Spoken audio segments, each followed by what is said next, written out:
We use Fusion for manufacturing, so on the shop floor for milling and turning, we use Fusion as a tool to program those parts and simulate those parts and make sure we can manufacture. And that's made a real difference where we're all using the same software. So as machines become more multitasking, so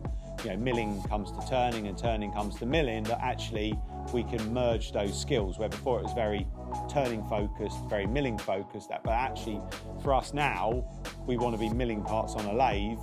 or turning parts in a mill to make parts ready in one hit. If we're going to achieve our flexibility goals, that's the way we need to go. And actually we want to build on top of the functionality of Fusion to allow us to then, we understand what tools are being used, we merge that into our setup sheets, which are held digitally, but then when the machine is not running, if the operator then says, oh, I'm changing a tool, we can then use the data around what tools are being used to then ask, which tool are you changing? So then we can start to measure the amount of tools that are used on each job, and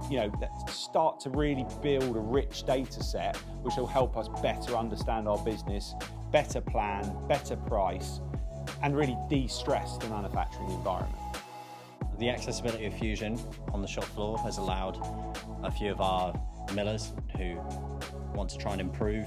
the times on their jobs and the quality of the job.